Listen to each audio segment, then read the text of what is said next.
ॐ भद्रं कर्णेभिः शृणुयामदेवाः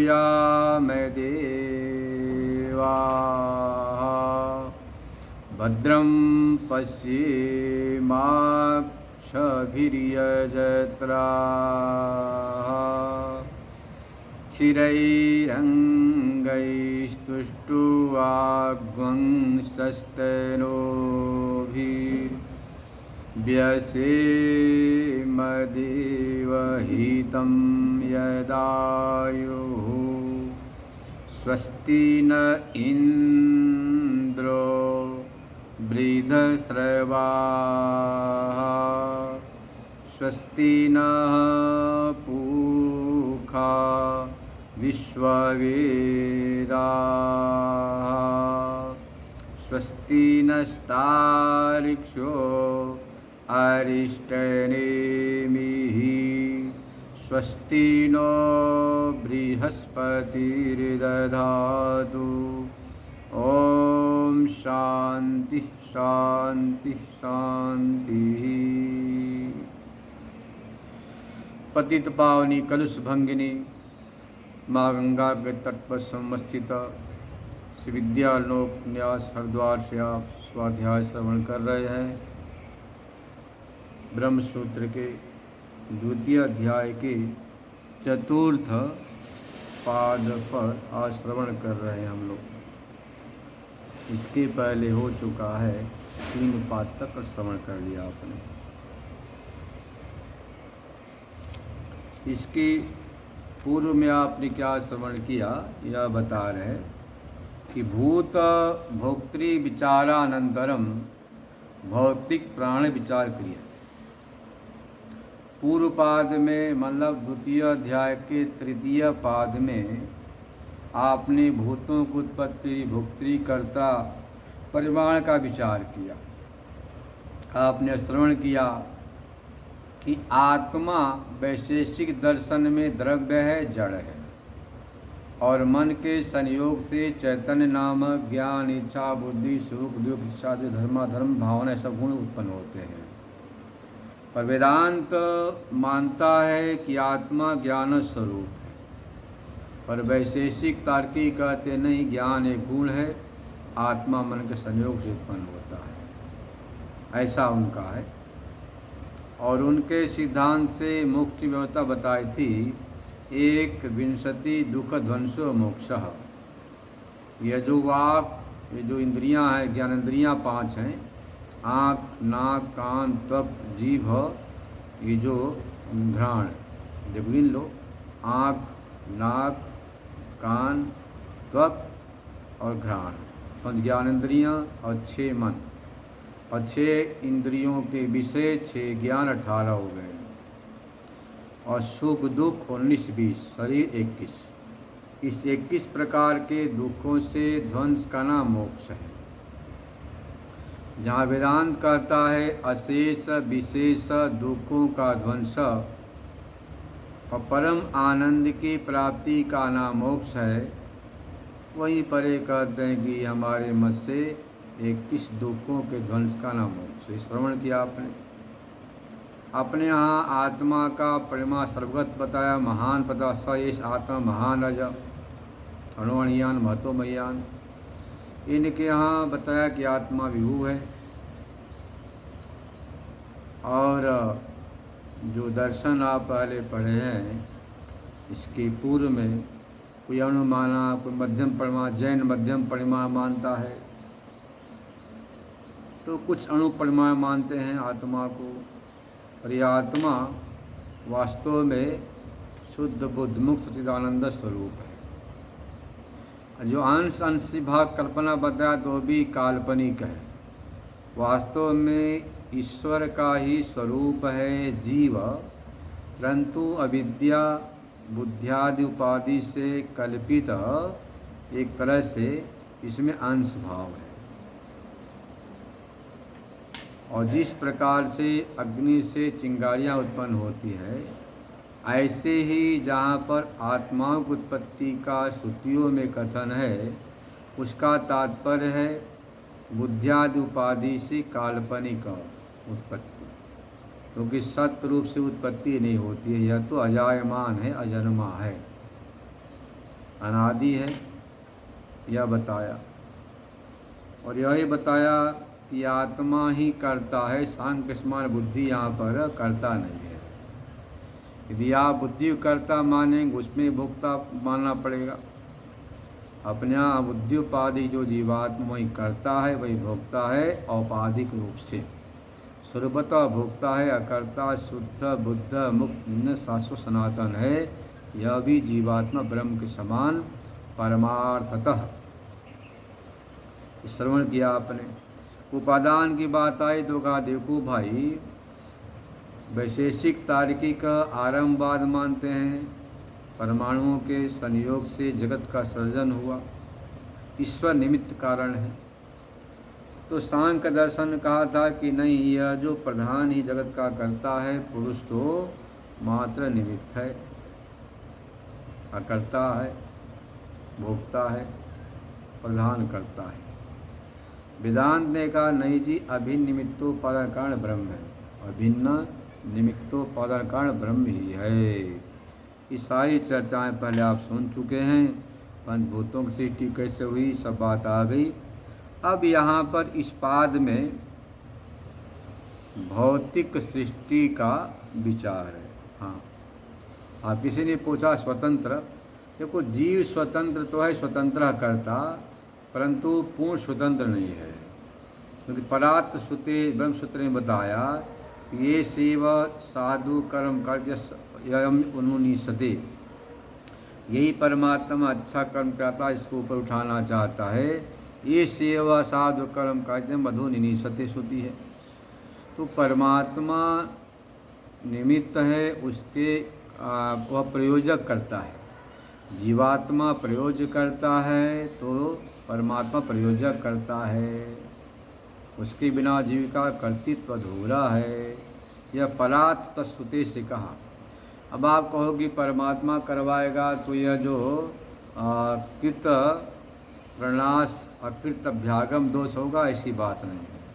कृत सापेक्षत्वाद कहा था, जीवात्मा के कर्मानुसार ही परमात्मा आपको आपका संस्कार अनुसार सूर्यादि राजा के समान अच्छे बुरे कर्मों का प्रयोजक है, प्रवर्तक है, न कि साक्षात। ये सारी चर्चाएं जो बहुत गंभीर थी तीसरे पाद में कर दी गई। अब दूसरे अध्याय के चतुर्थ पाद में भौतिक प्राणों का विचार करते हैं कि भौतिक प्राण आपका क्या है। इस पाद का और तीसरे पाद का हेतु मद्भाव संगति है।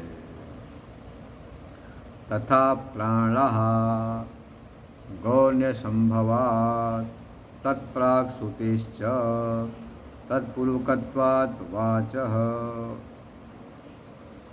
इस अधिकरण में यह निर्णय किया है कि इंद्रियां परमात्मा से ही उत्पन्न होती हैं। इस बात को बताने के लिए आपका अधिकरण है प्राणोत्पत्त्याधिकरण है। प्राणोत्पत्त्याधिकरण तथा प्राणः सूत्र है। एतस्मात् जायते प्राणो मनः सर्वेन्द्रियाणि च। इसी परमात्मा से मन प्राण सभी इंद्रियां उत्पन्न होती हैं। मुंडकोपनिषद। इंद्रिया उत्पत्ति के पहले प्राण की उत्पत्ति का संकीर्तन किया गया है। इंद्रिया के सत्ता को प्रतिपादन करने वाला श्रुति वाक्य है असदवा इदमग्रासीत तद्दाहो किम तद असत आसीत। कहते असत ही सृष्टि के प्रारंभ में था, तदाहु तद असत आसीत। ऋष्योवावती ते अग्रे असत आसीत। ये ऋषि ही पहले थे। कौन के ऋषि है? ऋषि कौन है? प्राणावाव ऋषय।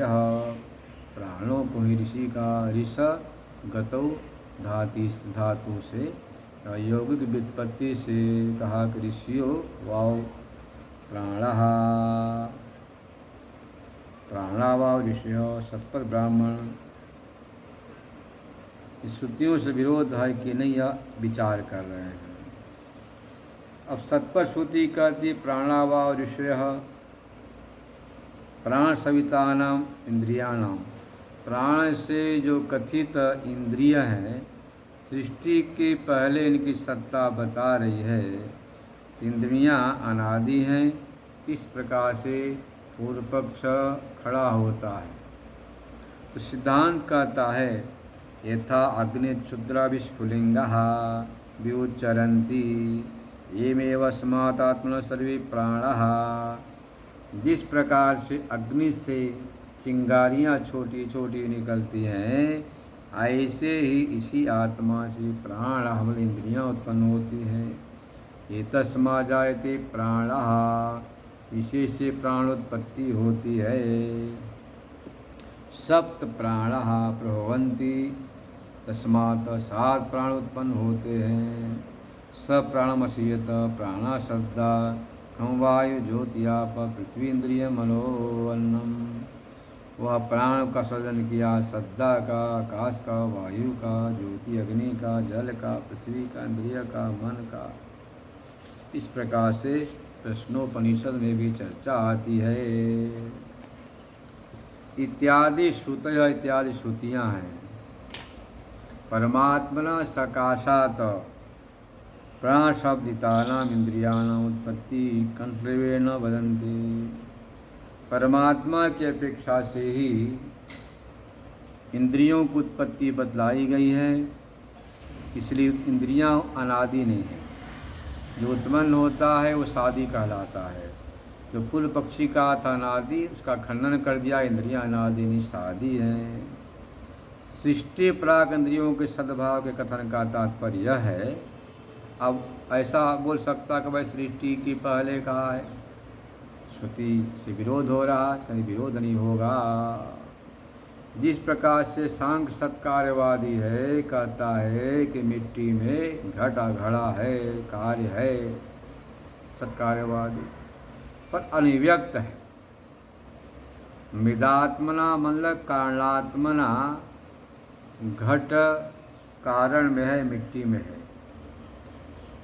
यदि कार्यात्मना होवे तो मिट्टी से जल का आहरण होने लग जाए, जल आनयन होने लग जाए, पर ऐसा होता नहीं। इसलिए मानना पड़ता कारणात्मना है, यानी व्यक्त है, बाद में व्यक्त होगा। ऐसे यहाँ पर बता रहे हिरण्यगर्भ जो समष्टि सबका कारण है, तदात्मा समष्टि लिंग शरीर रूप से, समष्टि लिंग शरीर रूप से, कारण रूप से यहाँ इंद्रियों की सत्ता को बतलाते हैं।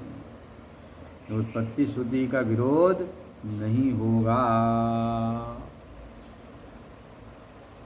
प्राणा का अर्थ के इंद्रियाणि वायु रूपाणाम प्राणानाम अग्रे वाच्यत्वात्।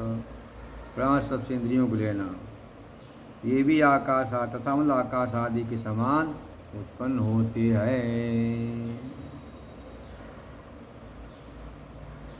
अब पूर्व पक्षी कहा कि भाई देखो, सृष्टि के पूर्व में भले हिरण्यगर्भ रूप से, समष्टि रूप से इंद्रियों की सत्ता हो, कारण रूप से, परंतु गौणी मान लो, क्या फर्क पड़ता है। जहाँ पर उत्पत्ति श्रुति है तस्मात् वै तस्मात्मना आकाश संभूत, उसी आत्मा से आकाश उत्पन्न हुआ, या जो कथन किया इसको गौणी मान लो। गौण्य संभवात्। आप गौण उत्पत्ति नहीं मान सकते हैं, वह असंभव है, ठीक नहीं है। क्योंकि एक विज्ञान सर्व विज्ञान की प्रतिज्ञा की गई है, उसकी हानि हो जाएगी। तत्प्राक् श्रुतेश्च, तत्प्राक् श्रुतेश्च। इंद्रिय जन्म श्रुति गौण नहीं है, क्योंकि ये तस्मात् जायते प्राणो मनः सर्वेन्द्रियाणि कथन किया है। हम वायु ज्योतियाप पृथ्वी विश्वधारिणी मुंडकोपनिषद में। इस वाक्य में वाकाश वायु के समान जन्मवाचक शब्द का प्रयोग किया है। प्राचीनेषु प्राणेषु श्रुते च, पहले भी आप श्रवण कर चुके हैं। तस्मा जायते प्राण आदि, इसीलिए तत्प्राक श्रुति मतलब इंद्रियों से पूर्व इंद्रियों की उत्पत्ति कही गई है, यह गौण हो नहीं सकती है। अब कहते भाई तत्तेजोसीयत, उसने तेज का सृजन किया। चाहे श्रुतियों में भूतोत्पत्ति मात्र उत्पत्ति प्राणोत्पत्ति कथम, वहाँ तो भूतोत्पत्ति का है किसमें, तत्तेजोसीयत छांदोग्योपनिषद में, उससे संगति कैसे बैठेगी। तब यहाँ बता रहे हैं चौथे सूत्र में संगति बिठा रहे हैं। तत्पुरुकत्वात् वाचः, तत्पुरुकत्वात् वाचः यद्यपि तत्तेजोसीयत इत्यादि केवल भूतानां उत्पत्ति श्रूयते, तथापि अन्वयं सोमन आपो में प्राण तेजोमयी वाक। कहते छांदोग्य उपनिषद में भले ही केवल भूतों की उत्पत्ति सुनी गई है, परंतु यह सिद्ध है अन्नमय मन होता है, जल में प्राण है, तेज में वाक होता है। तो जहाँ पर सृष्टि किया तेज का और जल का, पृथ्वी का, उसके अंतर्गत समझ लेना इंद्रियों की उत्पत्ति। मन प्राण सहिताया वाचः वागंदीय तत्पुरुकत्व मतलब ब्रह्म प्रकृति का जो तेजो अवन पूर्वकत्व कथन किया गया है, इंद्रियाणां भौतिकानाम अस्ति। छांदोग में भी अंतर्भूत रूप से इंद्रियों का भौतिक उत्पत्ति मान लेना चाहिए। अब आगे दूसरा अधिकरण आता है सप्तगत्यधिकरणम। सप्त शब्द से क्या है, इंद्रियां 7 हैं कि 8 हैं कि 9 हैं कि 11 हैं, इस बात का निर्णय करने के लिए अधिकरण प्रारंभ होता है। सप्तगत विशेषत्वाच्च, सप्त गतिर विशेषितत्वाच्च, हस्तादय तो स्थिति अतो नैवम्। सप्त प्राणा प्रभवन्ति तस्मात्, उसी परमात्मा से 7 प्राण इंद्रियां उत्पन्न होती हैं। मुंडकोपनिषद में अष्टगुला अष्टवतिग्रह, अष्टगला अष्टधिग्रह कहा। इंद्रियों को ग्रह का, विषय को अधिग्रह कहा। इन श्रुतियों परस्पर विरोध है अथवा नहीं है, संशय हुआ। पूर्व पक्षी कहता कहीं सप्त प्राण की उत्पत्ति है कि अष्टग्रह की, कहीं 9वें पुरुषी प्राणा का कथन है, कहीं पुरुषी प्राण 10वें प्राण पुरुषी प्राणा आत्मा एकादश 11 का कथन है। श्रुतियों परस्पर विरोध होने से इंद्रियों का संख्या अनियत है, सुनिश्चित नहीं है। इस प्रकार से पूर्व पक्ष के प्राप्त होने पर सिद्धांत कहता ऐसी बात नहीं है। खस्ता सप्त एव, जो 7 कहा है ना, सप्त एव सप्तत्व निश्चय करने से वहाँ सप्त शब्द का अर्थ है कि शीर्ष में 7 है। सप्तवें शीर्षण्या प्राणः, एक आँख, नाक, कान, त्वक, गंध, घ्राण है ना। तो ये 7 मतलब कि सिर में जो 7 है इंद्रियां, उनके लिए कहा है। 2 आँख, 2 नाक, 2 कान, 6 मुख 7 हो गया, इस अर्थ में है यहाँ पर। अच्छा, अष्टत्वादि जो संख्या है वो एक ही अंतःकरण की वृत्ति भेद के प्रयास से किया, कहा गया, कोई विरोध नहीं है। अब एक देशी की मत का जरा सन में विरोध करते हैं। हस्तादय तो स्थिति अतो नैवम, हस्तादि इत्यादि को लेकर के अतो नैवम मतलब कि 7, 8, 9 नहीं कर सकती, 11 इंद्रियां हैं। अस्मिन् श्रुतिषु प्राथम्या लाघवा सप्ततिम ग्राहयन्ति, 7 हैं ऐसा नहीं मानना। कार्यवशात 21 प्राण कलर इंद्रियां हैं। शब्द, स्पर्श, रूप, रस, गंध विषय हो गए ज्ञान साधन। पंच ज्ञान इंद्रियाँ। बोलना, वचन, आदान लेना, विहरण, घूमना, उत्सर्ग, त्याग और आनंद, ये 5 कर्मेंद्रियाँ हैं। और सुख दुख का साक्षात्कार करता मन हो गया। तो वृत्ति भेदात मनोबुद्धि अहंकार चित्त रूप से सर्व विषय के मन है। इस प्रकार से 11 इंद्रियां हैं। कार भेदात इंद्रियाणाम 11 ये विधि निर्णय 11 ऐसा निर्णय हुआ। प्राणुत्विधिकरणम। अब प्राण में अणुत का जो कथन किया उसका तात्पर्य क्या है? इंद्रियां परिच्छिन्नत्व, इंद्रियां परिच्छिन्न, इस बात को निर्णय करने के लिए अधिकरण प्रारंभ होता है। अणु का सूक्ष्म अर्थ है, न कि अणु परिमाण। अणु का अणु परिमाण होता है और यहाँ तात्पर्य अणु का सूक्ष्मता से है, बारीकी से है, न कि अणु परिमाण में। अणवश्च इंद्रियाणाम उत्क्रांत्यादिश्रुति प्राणा सर्वनंता इति इंद्रिय विहुद्ध श्रुतिया किम विरुद्ध अस्ति उत न इति संदेह। इंद्रियों का उत्क्रांत्यादि श्रुति प्राणा सर्वे अनंता, इंद्रियों के विहुत्व के कथन करने से विरोध है अथवा नहीं। व्यापिनो अहंकार से कार्याणि इंद्रियाणि, देखो व्यापक अहंकार है, उसका कार्य इंद्रियां हैं। इंद्रियों का वृत्ति संकोच करना ठीक नहीं है, ऐसा पूर्व पक्ष हो गया। सिद्धांति कहता है इंद्रियां अणवश्च मतलब परिच्छिन्न सूक्ष्म है। इंद्रियों को विभुत मानेंगे तो विपरीत अर्थ में विपरीत अर्थ हो जाएगा। तो शरीर में इंद्रियों का वृत्ति संकोचन करना संभव नहीं होगा, इसलिए इंद्रियों को सूक्ष्म माना है। प्राणः सर्वे अनंता इति इंद्रिय विद्युत श्रुति उपासना प्रत्यय न तत्सात्कांता विरोध। जहाँ अनंतत्व कथन किया है उपासना के लिए गुणाधान है। ये सालग्राम में विष्णु का विधान करते हैं, नर्मदा पाशन में भगवान शंकर इसके समान है। उपासना के लिए इंद्रियां परिच्छिन्न हैं और सूक्ष्म हैं, यह तात्पर्य निकला। अणु शब्द यहाँ पर अणु परिमाण अर्थ में नहीं है, बल्कि मध्यम परिमाणवत्व। ध्यान रखना, वेदांत में इंद्रियों का मध्यम परिमाण माना गया है। शरीर का मध्यम परिमाण, इंद्रियों का मध्यम परिमाण है। इससे सारी व्यवस्था बन जाएगी। अब प्राण के श्रेष्ठत्व का कथन कर रहे हैं। मुख्य प्राणस्य अनादित्व श्रेष्ठश्च।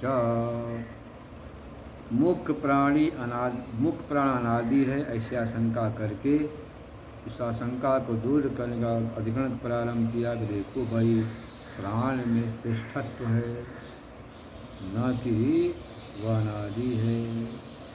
एतस्मा जायते प्राण मनस इंद्रियाणि कहा गया है, तो प्राण श्रेष्ठ है, न कि वह अनादि है। हाँ, पूर्व पक्षी कहा कि नासदीय सूत्र में ब्रह्म प्रधान में कहा न मृत्युवासतमितम नहीं तर्हि न रात्र्या अनाशित प्रकेत अनादि अवात स्वधया प्रलिकम तस्माद्वान्यन न परम किंचन नासत्। इस मंत्र वर्ण में आनि शब्द का प्रयोग किया है। ज्येष्ठात्मिका प्राण का निर्देश है। मुख्य प्राण की सत्ता को बताया, इसलिए मुख्य प्राण अनादि है, ऐसा पूर्व पक्ष खड़ा होता है। सिद्धांति कहता है ऐसी बात नहीं है। मुख्य प्राण ब्रह्म की अपेक्षा से उत्पन्न हुआ। एतस्मा जायते प्राण, मुख्य प्राण उत्पत्ति श्रुति है। आनीत सृष्टि प्राक भाव न बोधती। आनित शब्द सृष्टि के पूर्व में सत्ता को नहीं बता रहा है, बल्कि अवातम विशेषण से मुख्य प्राण से राहित्य का कथन किया गया है। आनित शब्द मुख्य प्राणादि सर्वस्तु कारण ब्रह्म स्वभाव प्रदर्शनार्थम। आनित शब्द यहाँ पर जो ऋग्वेद में है, मुख्य प्राणादि सभी वस्तुओं में साधारण कारण को बतलाने के लिए, ब्रह्म की सत्ता को बतलाने के लिए है। मुख्य जो प्राण है शुक्र निषेक काल से लेकर के वृत्ति लाभ पर्यंत रहता है। जैसे जब से पिता का माँ के गर्भ में उदर में शुक्र का सिंचन होता है तब से लेकर वृत्तिलाभ मंडल की बालक जन्मने के आगे तक आखिरी तक प्राण रहता है। सबसे पूर्व उसकी वृत्ति लाभ होता है। चक्षुरादि इंद्रियां दो स्थान विशेष प्राप्त अनंतरम, चक्षुरादि इंद्रियां तो गोलक बनने के बाद इनको वृत्ति लाभ होता है, इसलिए कनिष्ठ है प्राण, ज्येष्ठ है, ज्येष्ठ भी है श्रेष्ठ भी है। यह कथन किया। प्राण में ज्येष्ठत्व श्रेष्ठत्व का कथन कर दिया गया।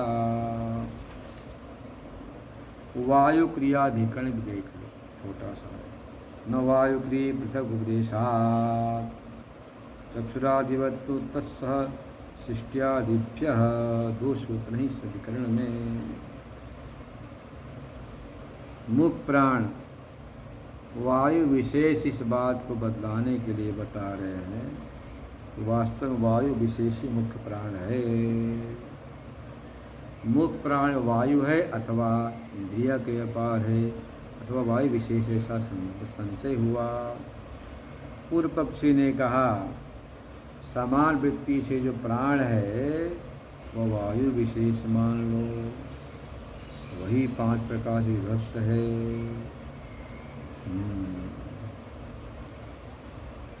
इंद्रियाणाम सर्वेषां सामान्य, सभी इंद्रियों के प्रति सामान्य कारण है मुख्य प्राण, ऐसा मान लो।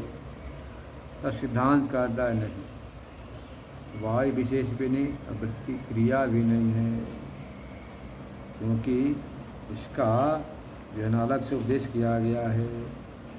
अध्यात्मम विशेषात्मना अवतिष्ठमान पंचव्यूहो, 5 व्यूह मतलब मूर्तियाँ हैं, प्राण अपान उदान व्यान समान। तो मुख्य वायु विशेष मुख्य प्राण है, वायु सामान्य नहीं है।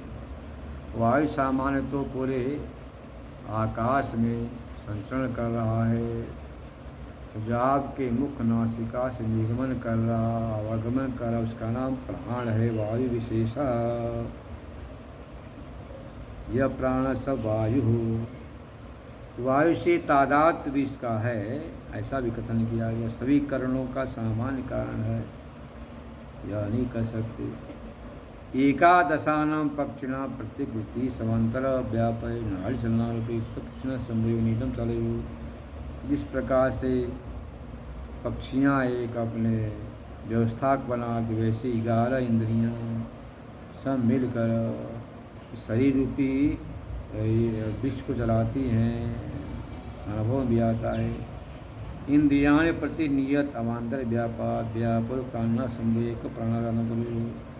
सारी इंद्रियाँ आँख देखती है, कान सुन से सुनते हैं, हाँ नाक से गंध लेते हैं, त्वचा से स्पर्श करते हैं, हाथ से लेन देन करते हैं। सारी इंद्रियाँ नियत विषय के में प्रवृत्त होती हैं तो प्राण व्यापार करती हैं।